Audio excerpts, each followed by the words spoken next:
So you can think of what I'm going to talk about in a bunch of different ways. You can think of it as concrete examples of companies trying to do the right thing. You can think of it as an argument for a particular type of metric that we should be paying attention for. Or you can think of it as an argument for a type of incremental approach to the more general problem of AGI alignment. And so I'm going to call this narrow alignment to go with like narrow AI. In other words, the type of AI that is actually deployed today. AI and well-being as an intersection, as this little niche, is developing. There's now an international standard which talks about well-being metrics for AI systems, coming out this month actually, after a few years of drafts. And there's a literature on AI and well-being. In fact, there's going to be a special issue of a journal called the International Journal of Community Well-being, which is all about AI. So it's sort of niche, but growing. And so this work is sort of in that nascent research program. I think for this audience, I don't have to explain why optimization is interesting. But perhaps part of it that will be a novel take on it is the idea of looking at optimization as a corporate activity as well. So you have your KPIs or you have your OPR. Yeah, you come from industry, so you're nodding. To a certain extent, the teams that build AI technologies are metrics driven. Now, obviously, that isn't a complete description of what a company does. But what I'm trying to present is a theory for how to think about not just how we build the code, but also how we manage the teams that build the code to align to these sorts of goals. The other reason optimization is interesting is that there's a bunch of work looking at the side effects and externalities of optimization. So this is from a paper which I don't think has actually made it to like an archival publication yet. But looking at sort of all of these places where optimizing for something causes a problem somewhere else. And I'm sure you've seen all of these. And in fact, I think I have some problems with this list, right? And some of these things I think are not really problems with optimization. But many of them are. And so it's not hard to make a list that suggests that we've got some problems here. What might be less familiar is what this construct of well-being is. So how many of you have some background in the measurement of well-being? Anybody in this room? Okay, so it turns out it's a thing. This isn't just like some vague notion of happiness. We actually have many decades of research trying out various well-being measurement instruments, various theoretical constructs for what well-being is. And the primary measure seems to have settled in the last couple decades on what they call life evaluations or life satisfaction measures. And these correlate with a lot of the things that we would hope they would correlate with. They're stable across cultures, and they're actually not that hard to measure. So this is what the OECD suggests as the core measures of subjective well-being. If you're going to do the one question version, you want that first question there. Overall, how satisfied are you with your life as a whole these days? This is a very old question. It's been used in psychological research since the 60s, also known as Cantrell's self-anchoring ladder, or this is a variant of that idea. But it turns out that like this is really the core question. And there are, much like other psychological constructs such as intelligence, there are, 2-factor models, 3-factor models, 5-factor models. Normally, if you add a second factor, the first one you add is affect measurements, which is why you see at the bottom there these questions about how happy, worried, and depressed do you have there. So this is actually an instance of a 3-factor model where you consider life evaluation, positive and negative affect. And it turns out that positive and negative affect are not necessarily correlated. Humans can have a day which has both really positive feelings and really negative feelings. So you need multiple dimensions to capture this. So in some sense, this is the core experiential construct that we're concerned about. And this is starting to be used in policy in various places, as indicated by the fact that this is actually an OECD recommendation. So then you start to get into questions like, well, what drives subjective well-being or life satisfaction or whatever you want to call it. And there's literally hundreds of papers on this question. I'm going to show you a couple of them. So here's one. This is just correlations from survey data. To me, it seems like the challenge here is sort of what you want to look at. Like, okay, learned something yesterday. Well, that's interesting, but like, is that education? Like, how would I understand that as a correlate of well-being? Is that a driver? Is that something we can change to try to induce well-being? Here's another one, which is maybe a little more. Ask a question? Yeah, please. Could you return to the previous slide? Mm-hmm. Could you say again what this graph is? So this is, could you say again what this plot is? We're looking at correlations between, so this is a big global survey that actually Gallup did. And this is correlations between various survey items and the core subjective well-being measure, which is this life satisfaction measure. So it's the correlation between my 0 to 10 result, my 0 to 10 answer to the question, how satisfied am I with my life as a whole? Mm-hmm. It's the relation of that 0 to 10 number with these things. Okay. Yep, exactly. Is this like a Pearson correlation coefficient on the x-axis? I think so. Yeah, it's standardized in some way. I would have to go read this paper again. I'm sorry. This one is a multivariable regression, and unsurprisingly, people are sort of looking at the same sorts of things, and income correlates very strongly, but so does health, and some of these sort of harder to capture measures of what is your social life like? How well integrated in your community? Do you have people around you who support you? That's captured here with this social support item. And I'm not actually sure the wording of the survey questions, but they're questions that get at, do you feel that there are people in your life who will support you when you're having problems? It's these types of questions. So there's a lot of research which looks at the correlational and causal relationship between all of these factors and subjective well-being. This is the infographic version of this, which in some sense contains a lot less information than the previous slides, but it's a pretty good summary of the sorts of things that people look at. And all of these aspects of life are pretty large factors. For example, mental health is potentially the biggest opportunity for improving well-being in developed countries because we're starting to saturate income effects for a lot of people. So this is why because there are all of these factors that go into well-being, this is why when you actually do well-being measurement and you construct well-being measurement frameworks, you have questions in addition to these core life satisfaction and affect measures. And so now I'm going to start showing you some real well-being measurement frameworks. So this is another OECD effort. This is called the Better Life Index. It comes out every few years. They just released the 2020 version.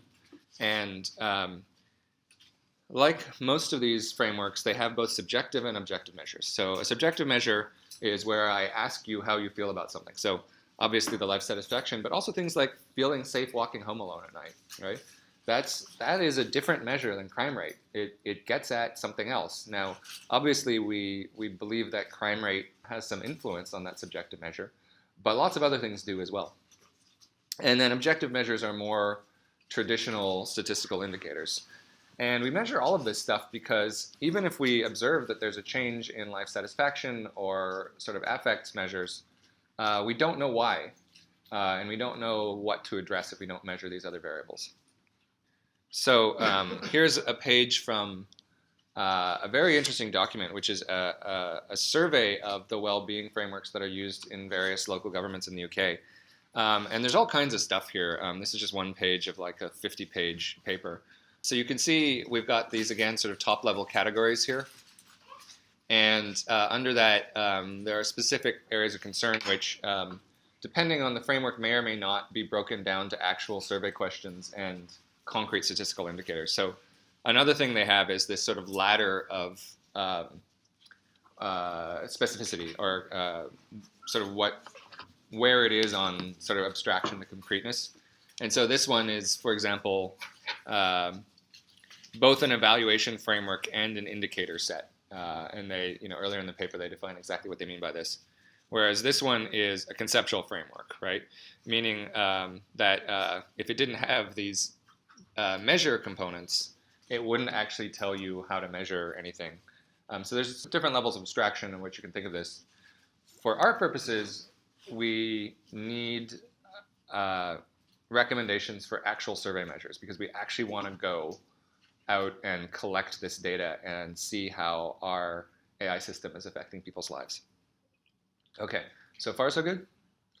All right, so all I'm trying to do so far is convince you that there's actually deep research on the question of defining and measuring well-being in a very multidimensional and cross-cultural way, which is nice because that means that the AI community doesn't have to do that research. There are already people doing that. So now I'm going to start talking about how can we use this and how some large companies already have used these types of constructs to try to drive the outcomes of their AI systems. So I've got a couple of these real-world cases, and then I've got 3 what I call design sketches, which are sort of generalizations of the idea and how they might apply in other contexts. So this post appeared, it was basically a Facebook press release. They have this thing called the Facebook newsroom where they post updates. It appeared in late 2017, and this was, at the time, observers called this a very unusual change in Facebook's approach, right? It was one of the first posts where they acknowledged that there might be a problem, like a serious societal problem with their product. So this is an excerpt from that post, and it's saying, well, you know, research saying like it might be good or it might be bad, and it depends on whether you are using social media actively or passively. That framing, the distinction between active and passive use, is almost directly lifted from some of the review literature surveying the effects of social media on well-being. And actually, a bunch of Facebook researchers are co-authors on some of this literature, not this particular paper.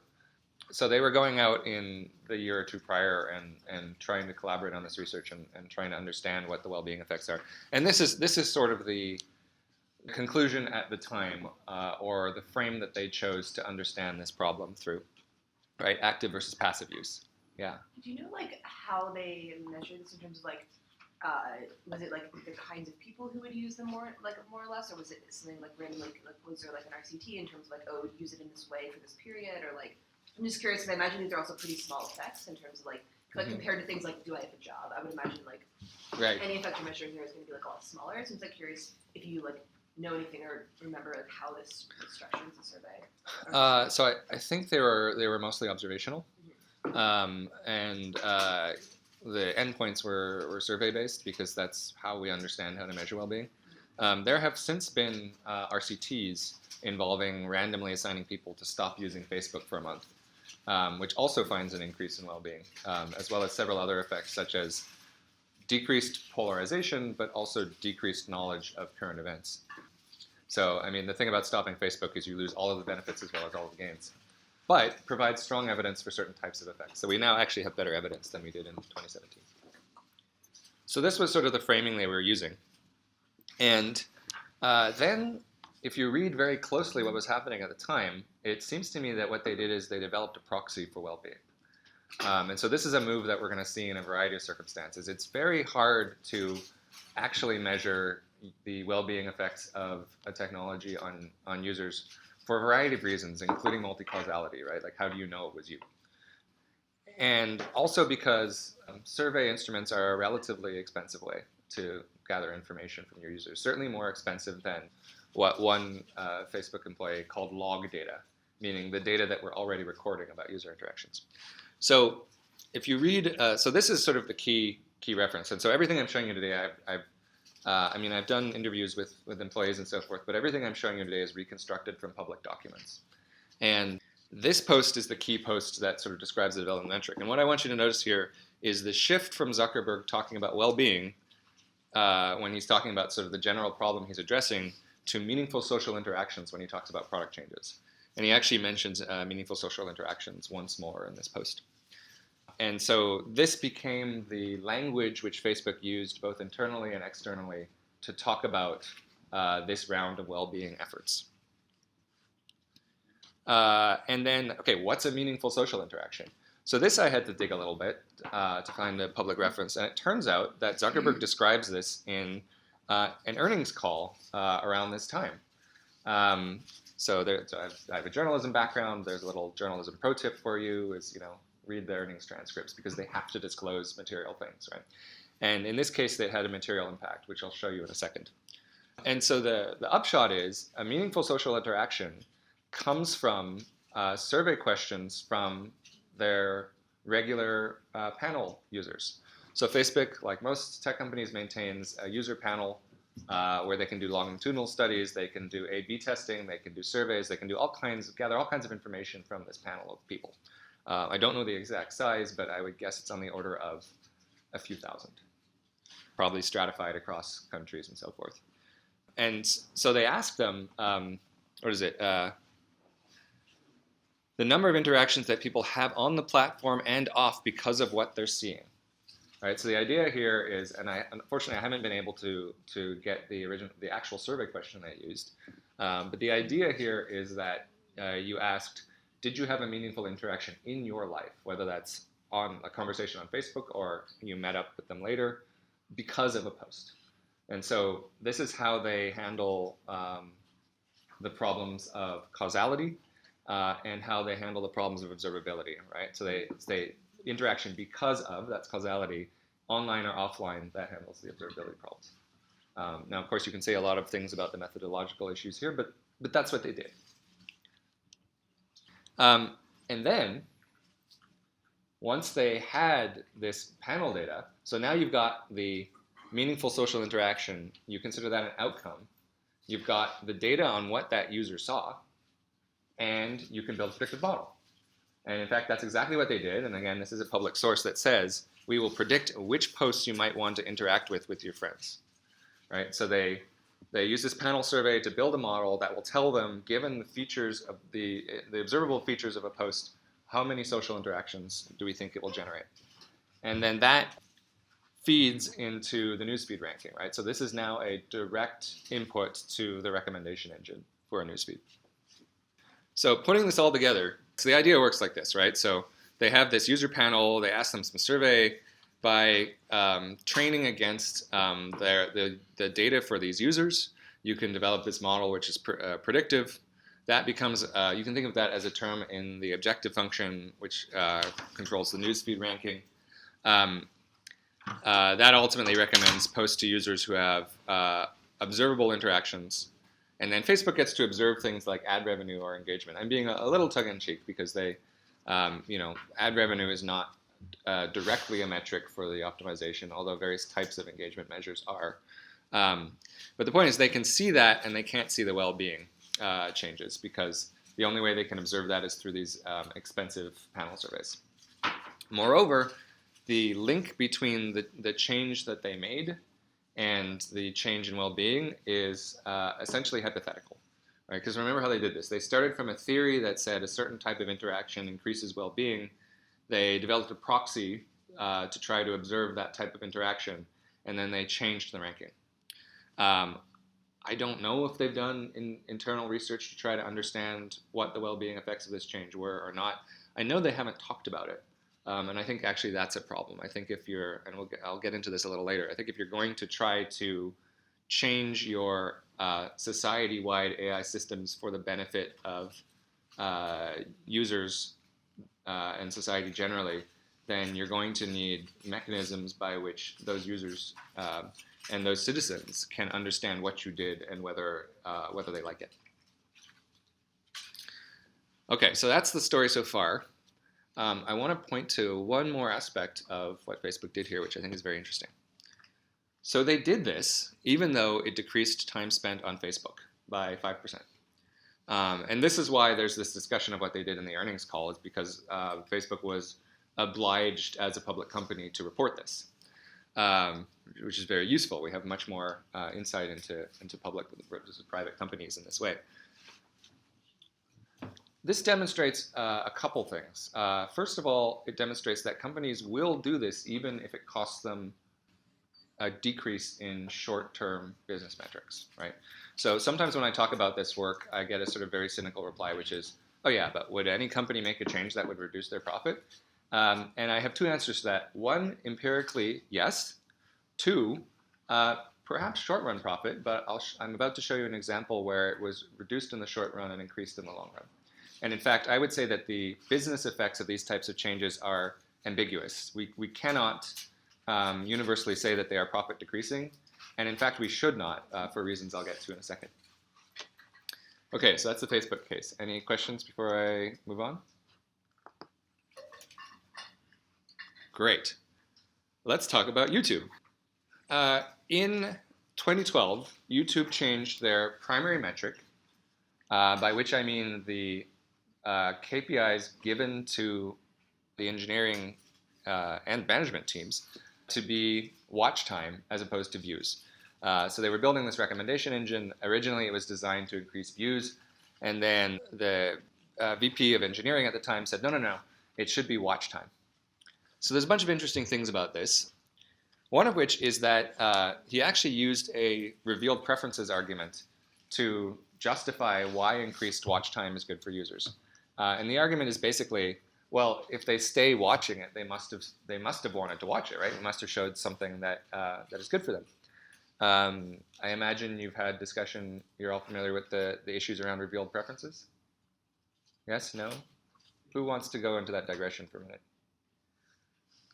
Sure. All right, great. So the problem with revealed preferences is this. Revealed preferences assumes that people are acting freely and acting according to their highest values. So an easy case where revealed preferences doesn't work is when someone doesn't have a choice. It's like, yeah, I bought the crappy food, but that's because I couldn't afford better food, right? So if they're buying low quality food, it doesn't mean they like low quality food better necessarily. Another problem is you can think of it as an addiction problem. There's a lot of evidence that people watch TV and then it reduces subjective well-being because they're like, man, I binge watched for 6 hours and like I don't feel good about that. Whereas if a revealed preferences argument would say, well, clearly they must have wanted to watch for 6 hours. So YouTube has the same sorts of problems. Okay, so one of the sort of important practical points here is that these metrics that were given, they were management metrics initially, really did drive engineering. Now I've been sort of a little imprecise here. I'm talking about like the objective function of a system. Real systems at this scale are collections of dozens, if not hundreds, of trained models. There's some amount of optimization. There's also just engineering changes, right? Oh, I'm going to move this button on the UI, right? So it's a little misleading to talk about this as if it's an objective function, although very often there is a sort of last stage in the output of the system, which is given an objective which corresponds to a business goal. And this is, in fact, exactly the case in the YouTube recommender.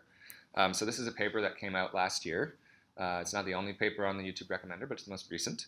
And they explicitly say that they are optimizing for two different things: engagement objectives and user satisfaction. So if you look up at the, for this talk, I'm not very interested in how this network actually worked. But notice that you have engagement and satisfaction objectives. And you actually train the model to predict both and use a combination of those as a score. So in this case, there is literally an objective function that they are tweaking to try to control the definition and weight of user satisfaction. So interestingly, I was, in this case, also able to document a decrease in engagement, but the same source also documents that it recovered, right? So they lost 0.5%, and then they came back over that a few months later. So I'm really trying to find these cases. One of the things I'm interested in is the time lag between the initial loss of engagement and the recovery. I tend to think of it, and I'm sure that most of the people in this room tend to think of it as a problem of like, how do we make AI good for society? But you could also just talk about it as a product quality issue. Users in the long run are not going to prefer products that are bad for them. So not reducing my well-being is a product feature. And we can hope, and indeed in this case we observe, that actually in the long run it's better for the product. Do we have evidence that people like subjectively like make that causal link that like, oh, the reason I'm like having like less well-being is because of this product, or like how good are people like correctly assessing these kinds of causal impacts on their well-being? I don't know. Okay. I think it's very tricky. I can imagine a number of methods that I might use to try to figure it out. So you can do like mood monitoring and activity logging type stuff. If you want to like go all quantified self on this, you can probably figure it out. But I think there are probably powerful heuristics as well, right? I think the like, oh man, I wish I hadn't wasted 6 hours watching YouTube videos is a pretty good signal. I think we basically know whether or not people are paying attention to it in the way they should. I don't know. Yeah, I think one of the things they do in YouTube is that they ask some users one day or 1 week or 1 month later if a video they watched, if they're happy that they watched it. So that's an example. Oh, that's super interesting. I would love to follow up with you about that. Okay, user satisfaction, right? That's what they're using in the algorithm. What is it? So I have a guess. And so this is speculation based on piecing together a bunch of sources. So this is the only source in which I can find the discussion of the responsibility metric. So I don't know, maybe they just made it up on the spot when they were talking to the reporter. But this spokesperson claims that they have used a responsibility metric, which includes input from satisfaction surveys it shows after videos. And it says they received millions of survey responses. So I am guessing that this is the survey. So I found a picture of it from users on social media laughing at how ridiculous the options were, right? Like 5 good and 1 bad. And also an FAQ, which gave me 2 important pieces of information. One, look at this framing. To ensure we're rigorously and continuously measuring user happiness. So they believe it's about user happiness. So maybe YouTube thinks that this is a well-being proxy. I don't know. The other is an explanation of why they have 4 good choices. And apparently the answer is that initially they had a more balanced set, but it wasn't giving them the resolution they wanted, so they changed the set. Which, fair enough. So YouTube may or may not be targeting well-being. They're using words like happiness and responsibility. I don't know to what extent it's grounded in social science to the same extent as Facebook's attempts are. And like Facebook, we have basically no transparency about the results. We don't know like what has the effect on users been. We could ask, have you done well-being surveys on them? Tell us about the changes on these ratings. Tell us about user churn and retention and effects on engagement metrics. There's all kinds of fascinating sort of social science data here, which could potentially be valuable information for other platforms. And so this is part of what the work that I'm trying to do is to bring these discussions into the open, because I think that technologists have something to learn from each other here. Okay, so those are 2 cases where this actually seems to have happened. Somebody actually modified an objective function to account for well-being, or more precisely a well-being proxy. I think that there is an underlying general approach here, which, because you're all AI researchers, will surprise none of you, but here it is. So you got to pick a measure. In particular, you have to pick a measure in collaboration with the people who are affected. I think this is a basic principle of the use of power or governance or whatever you want to call it. And probably you can't measure what you care about directly, so you have to figure out a proxy. There's a lot of reasons you might need a proxy, one of which is that I can't just use like survey data for the state of California to like measure well-being. I mean, there are measurements of well-being for California, but that's everyone, right? I'm more interested in my users, although perhaps not only my users, because you can get externalities that affect non-users. And then I'm saying give the proxy to the team, right? Rather than talking about how this is encoded technically, which may or may not be literally an objective function, give it to the product team and let them figure it out. And it might end up being an objective function. Importantly, there may also be what I am sort of jokingly calling extra technical solutions. In other words, everything else. And I'll show you a case of that in a second. And then, importantly, you have to watch what happens, right? You need feedback on whether this is the right metric, whether it's working, whether you are getting sort of like Goodhart's law type problems. And I'll get into that in a second. Okay, clear enough? Nobody's like, no, this doesn't make any sense. Okay, good. So now I'm going to show you a couple of what I call design sketches, like very streamlined ideas of how you can apply this. So I've been thinking a lot about the gig economy and some of the problems that presents. Probably a bunch of you are familiar with some of the labor issues in the gig economy. I'm looking at one particular one, which is income volatility, and this comes out in a bunch of work on talking to gig economy workers. Here's one that I like. This is talking about people who do food delivery, so like Instacart, Uber Eats, that type of thing. And one of the things that the Instacart workers really complain about is not being able to get the work that they want, right? These big fluctuations. From the point of view of the gig economy worker, they want the platform to be like a faucet that, they turn it on for X hours a day and, money just comes out for as long as that faucet is open. But it's not like that. It's actually very bursty, and this is a problem for them. So job quality is one of the standard components of well-being indicator frameworks. It turns out, for example, job security, your perception of job security has a huge effect on the quality, your perceived quality of the job, right? As large an effect as income in many cases. But we don't have standard ideas of employment here, so we sort of have to make something up. So I'm saying, okay, well, let's find something that gets at the spirit of that and then applies in this place. And I'm saying, let's look at week-to-week hourly pay rate volatility. We have to normalize for hours worked because people work different hours, so we can't just use income. But we can look at some sort of qualitative variation. And I'm saying, let's do it weekly because that was the time scale we were getting complaints about. So here's a sort of schematic of what an Instacart or an Uber platform looks like, right? So this is not a very complicated idea.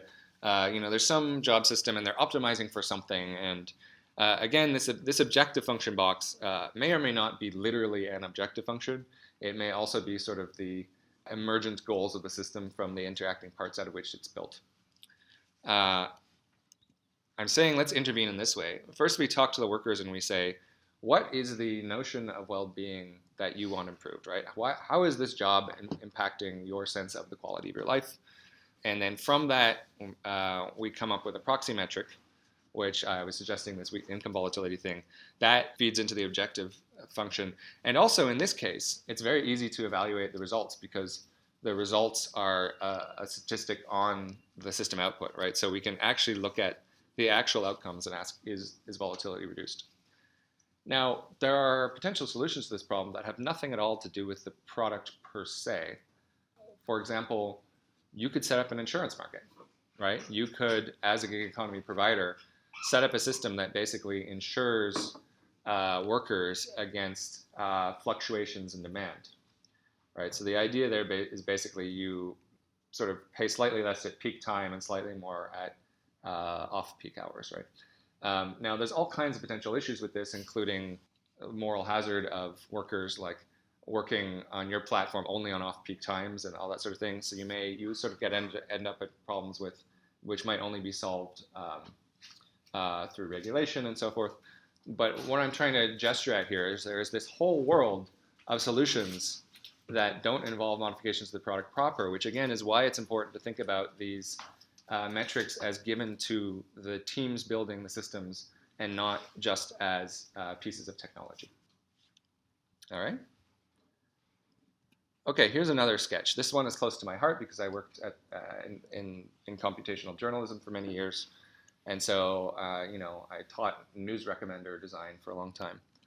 And there's a nice paper which sort of summarizes the core problem here, which is that there is no unanimous conception of what it would be to have a good news recommender. In this case, I'm talking about diversity of information exposure. Communication scholars agree that this is important. This is important to the functioning of democracy. Whether you measure diversity across political parties or across minority or marginalized groups, however you want to conceive of this is a theoretically significant axis. But nobody knows what that means. And it's not just that nobody knows what that means in terms of algorithmic news recommendation, it's that there's no agreement on what this means in terms of human editors. And I thought this was an interesting point, right? It's sometimes easy to say that an algorithm is failing badly, right? So if you look at Google News and it only recommends articles from one news source, you can be like, okay, that's broken. But if it's doing better than that, is it doing good enough? And so there's this sort of whole middle ground where we don't really have good evaluative standards for what it is we're trying to do. And so this is a case where although there are a wide variety of technical changes available, there's a whole literature on diversity and serendipity in recommender systems. We don't know what to use because we don't have a normative basis for picking one metric. So this is, in a sense, a failure case. Or if you like, this is a place where you get to take your normative principles and pick something. But they're unlike well-being, whereas there's sort of a multi-decade international consensus. Here we just don't know. But this is a case where maybe we do have such a normative consensus. So it turns out that there's this paper on climate change and machine learning which mentions this possibility, which is, let's say you're Amazon, you have a recommendation system which tries to sell certain products. Can we try to get people to substitute products which have a lower carbon footprint? So in theory, you can do this. It looks quite similar to the other cases we've looked at. One of the interesting challenges here is that you have to know the carbon footprint for every product. So this goes back to the estimating the counterfactual, right? What would happen if they bought this product instead of that one? Product level carbon footprints are very sparse. The largest database I was able to find is 800 products. I haven't got a real good view into this yet, but my suspicion is that there are private databases with tens of thousands of products, but not millions, right?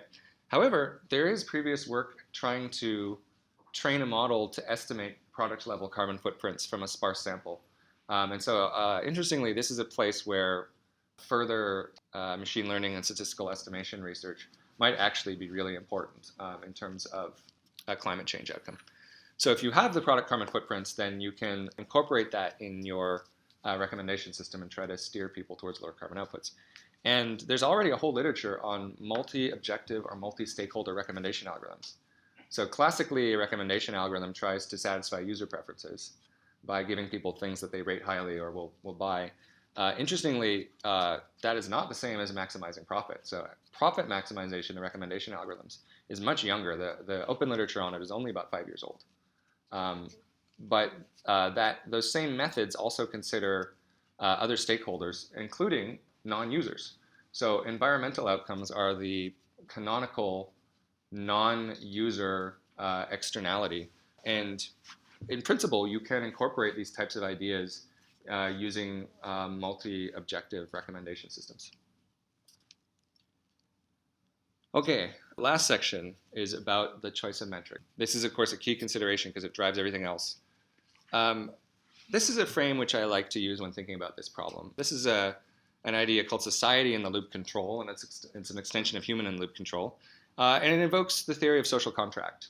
And one of the things I like about it is it explicitly considers algorithmic systems which have society-wide impacts, as all of the ones we've discussed today do, or at least a large user community. And it says that people are going to disagree, so it's going to be a negotiation.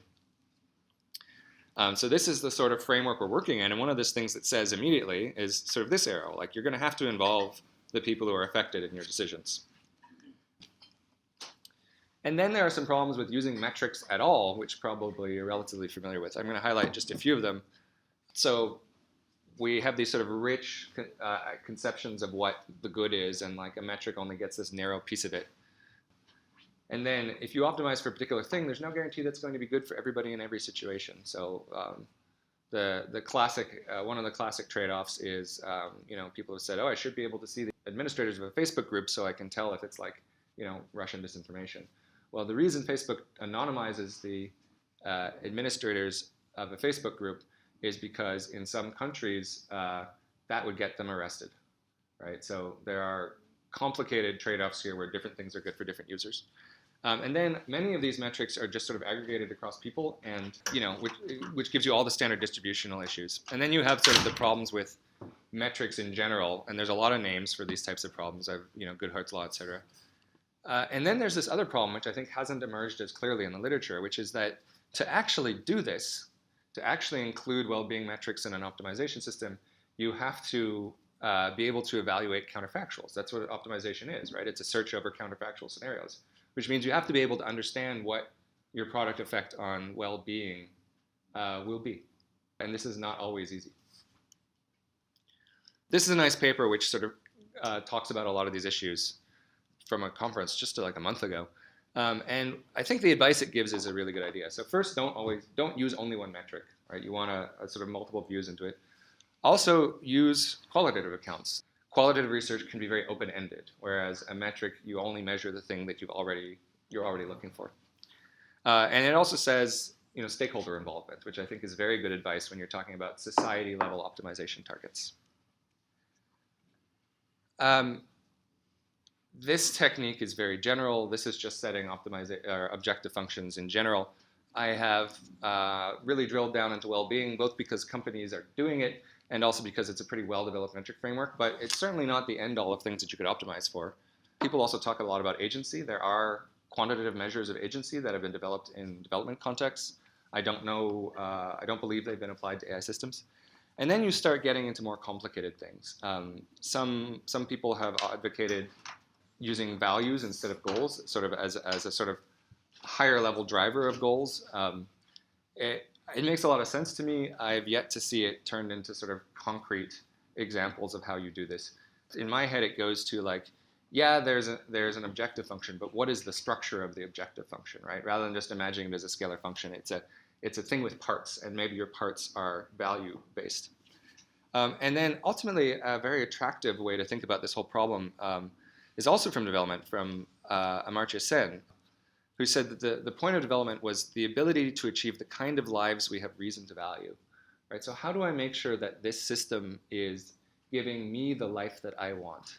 And that's a pretty fundamental question, and that's not necessarily well-being, because I listed all these sort of drivers like education and health and income. I might give up any of those for all kinds of reasons. I might give up income to take care of my ailing mother. I might give up education to travel the world. These are very individual choices, and so there isn't going to be a sort of one-size-fits-all answer to this stuff. And then I think we also have to expect that we should continually change the metric, both because they're gamed and also because the world changes, right? Our understandings changes, the situation out there changes, the thing we are optimizing for is no longer as much of a problem as something else. And I think if you look at papers like Omohundro's Basic AI Drives or various other stuff in the AGI theory world, a number of them recommend against allowing agents to change their objective function.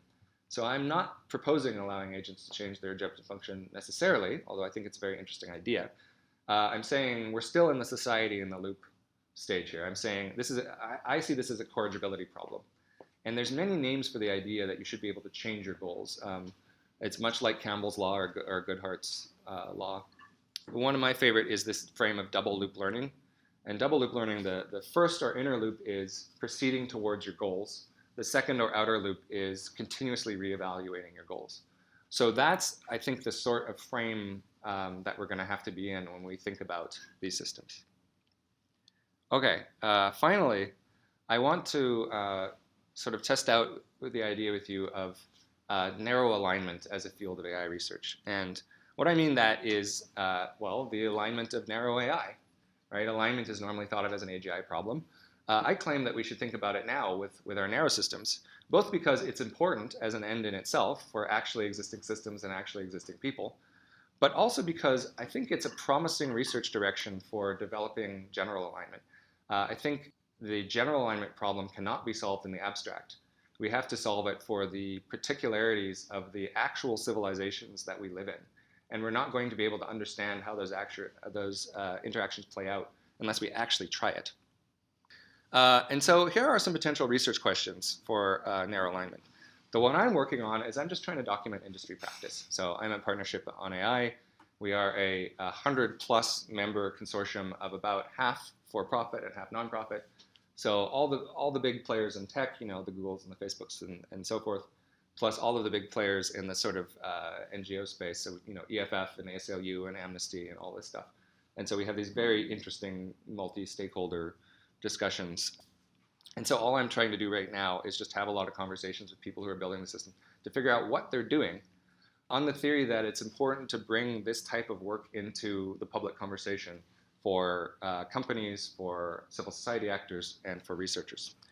And then there's all these other problems, right? So we don't know what problems we should be working on. That's a big political and normative question. We don't know how to involve people. I've been looking at things like participatory design, but I don't know of any examples where you did participatory design of a metric. Like, that's actually kind of a weird thing to try to do in a collaborative way. And certainly Facebook didn't do it, and they have 2 billion users across 50 countries. Like, how do you approach that? And then this predictive question, right? To search the counterfactual, you have to have a model. So do we actually have enough predictive power for the metrics we care about to actually do this? That might end up being a major real-world technical challenge. And then there's this whole issue of how do you continually monitor and change those metrics. We don't have really established practice for that. And then business implications.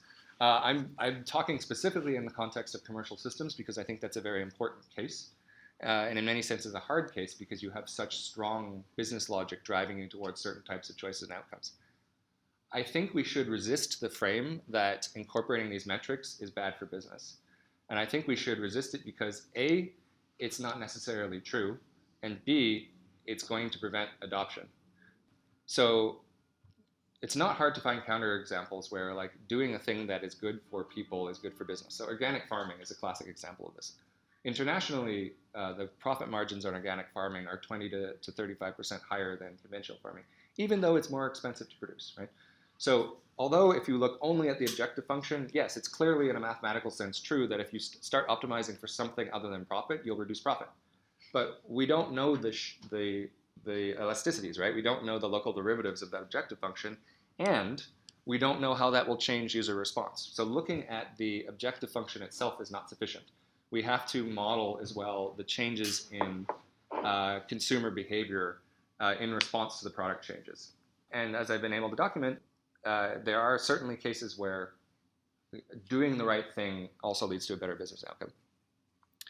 And finally, as I said earlier, I do think that this is a step on the path to concrete progress, or if you like, practice-based progress on the AGI alignment problem, which we can do long before we have AGI. All right, that's it. Would love to chat with all of you about this stuff. All right, thank you so much.